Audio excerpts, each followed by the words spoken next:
यानंतर बातमी भंडाऱ्यामध्ये आरोग्य व्यवस्थाच व्हेंटिलेटरवर असल्याचं दृश्य आहे। शासकीय रुग्णालयालाच आधार देण्याची वेळ आली आहे। 360 लोखंडी खांबांच्या आधारावर रुग्णालय उभा आहे। हजारो रुग्ण जीव धोक्यात घालून उपचारासाठी या रुग्णालयामध्ये येतात आणि त्यामुळे या रुग्णांची जबाबदारी कुणाची असा सवाल विचारला जातोय। हे दृश्य आहे भंडारा शासकीय वैद्यकीय महाविद्यालय आणि रुग्णालयाच्या इमारतीचं। ज्या ठिकाणी रुग्णांना उपचार मिळणं अपेक्षित आहे तिथे रुग्णालयाची इमारतच व्हेंटिलेटरवर आली आहे। रुग्णालयाच्या इमारतीच्या काही भागांना आधार देण्यासाठी चक्क लोखंडी खांब लावण्यात आलेत आणि एक दोन नव्हे तर तब्बल 360 लोखंडी खांबांच्या आधारावर इमारत उभी आहे। 1981 मध्ये या शासकीय वैद्यकीय रुग्णालयाची उभारणी करण्यात आली। तब्बल 45 वर्ष जुनी या रुग्णालयाची इमारत आहे।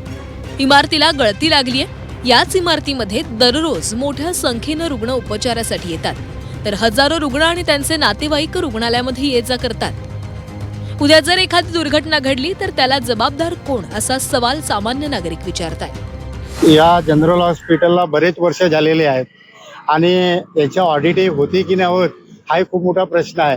आता जवळपास 400 ते 300 जवळपास इथं टेकू लावून रुग्णालयांचा जीव धोक्यामध्ये आहे। तर तुमच्या माध्यमातून राज्याच्या मुख्यमंत्री आणि आरोग्य मंत्र्यांना मी विनंती करत आहोत की या जनरल हॉस्पिटलचे ऑडिट करून लवकरात लवकर नवीन हॉस्पिटल उभारण्यात यावा। रुग्णालयाच्या परिस्थितीवर काँग्रेस नेते नाना पटोले यांनी सरकारवर निशाणा साधलाय। आरोग्य राज्यमंत्री जिल्ह्याचे पालकमंत्री असताना रुग्णालयाची अशी अवस्था होणं हे दुर्दैवी असल्याचं काँग्रेस नेते नाना पटोले म्हणाले। पूर्ण अधिवेशन होतपर्यंत ते सभागृहात आले नाही का भाजपवाले त्यांच्या विरोधात मोर्चा काढताय।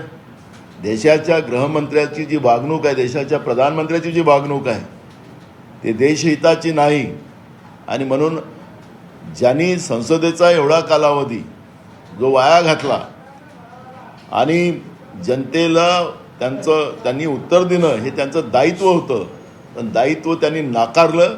अशा प्रधानमंत्र्याला आणि देशाच्या गृहमंत्र्याला पदावर राहण्याचा अधिकारही नाही। इमारतीची दुरवस्था झाल्याचं रुग्णालय प्रशासनानं कबूल केलंय।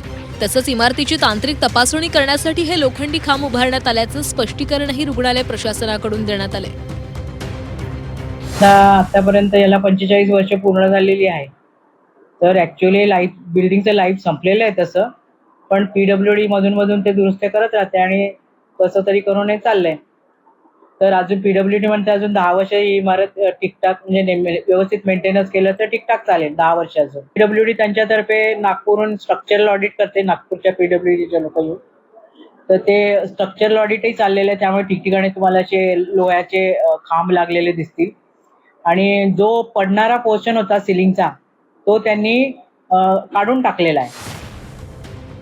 एकीकडे अत्याधुनिक आरोग्य सुविधा देण्याचा दावा प्रशासनाकडून केला जातो, तर दुसरीकडे रुग्णालयाची इमारतच लोखंडी खांबांच्या आधारावर टिकून उभी आहे। त्यामुळे आता या जुन्या इमारतीची दुरुस्ती कधी केली जाणार हे पाहावं लागणार आहे। प्रवीण तांडेकर, झी 24 तास, भंडारा।